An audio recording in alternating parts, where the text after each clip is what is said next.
Bonjour tout le monde et bienvenue sur ma chaîne, j'espère que vous allez bien. Aujourd'hui, dans Mythes et Origines, nous allons parler de Daenerys Targaryen. De base, il faut savoir qu'en 2009, l'actrice qui devait jouer la jeune Khaleesi était Tamzin Merchant, mais quelque chose dans le pilote ne marchait pas. HBO a donc décidé en 2010 de recaster le personnage en engageant Emilia Clarke. Daenerys du Typhon est une héritière d'une magie. Il y a une référence évidente à Jeanne d'Arc. Sauf que Daenerys, elle, survit au bûcher. Cette scène fait référence aux sorcières du Moyen Âge brûlées vives pour expulser le diable.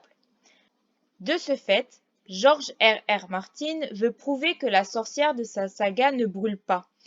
L'élu de Dieu n'est pas vulnérable, même quand son roi l'abandonne, elle peut survivre seule.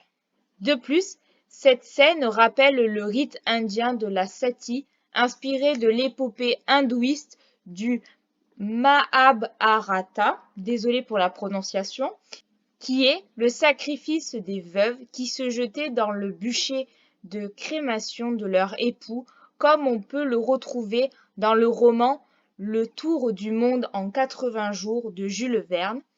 Ce rite a été interdit en 1829.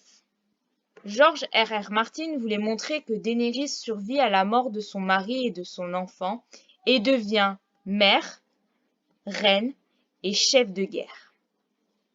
Le statut de veuve lui donne un pouvoir supplémentaire. Elle peut dominer les hommes vu qu'elle a survécu au feu et a pu ramener à la vie une espèce disparue, les dragons. Elle est donc l'héritière d'une magie morte et qui revit. Cette magie nous fait penser à la relation entre Jon Snow et Ghost, qui est bien sûr plus indirecte. Jon Snow et Daenerys Targaryen ont un parcours type de l'élu de la fantasy. Au début de la série, ils sont de simples personnages secondaires pour devenir des personnages primaires. Et ils doivent affronter des handicaps majeurs pour arriver au pouvoir. Un est un bâtard, l'autre descend d'un peuple de barbares. Tous deux sont feu et glace, comme on peut le retrouver dans le livre A Song of Ice and Fire dans la version originale. Une telle union était inévitable. Revenons à notre scène du bûcher. Elle permet d'introduire les plus belles et les plus féroces créatures de l'univers fantastique, les dragons. Daenerys étant la mère des dragons, elle nous fait penser à la légende de Mélusine, la femme serpent, écrite à la fin du XIVe siècle par Jean d'Arras. Selon la légende, Raymondin, le mari de Mélusine, la surprend dans son bain en oubliant qu'il ne pouvait pas la voir sans son autorisation. De ce fait, elle prend la forme d'un serpent ailé et s'enfuit.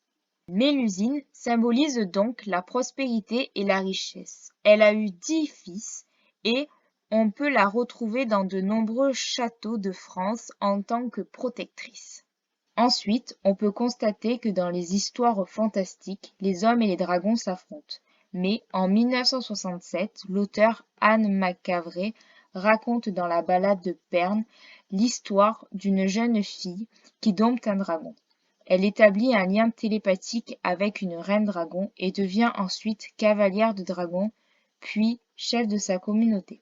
De ce fait, on peut dire que ces créatures merveilleuses sont source de puissance.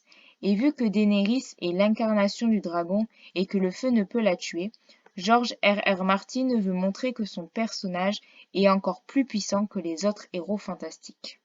De plus, la jeune Khaleesi possède un sens de conquête comme pouvait l'avoir Napoléon Bonaparte. Mais Daenerys a la volonté de libérer les laissés pour compte, les pauvres, les faibles et les esclaves. Elle devient alors la briseuse de chaînes, ce qui devient problématique pour les gouvernants de Game of Thrones. Mais on peut aussi comparer Daenerys à deux autres personnages historiques. L'un est Cléopâtre VII, descendante de la dernière lignée des pharaons. Dans cette famille, comme dans celle des Targaryens, pratiquait l'inceste pour préserver le sang pur. La reine d'Égypte a été mariée à ses deux frères, Ptolémée XIII et XIV, puis a eu comme amant Jules César.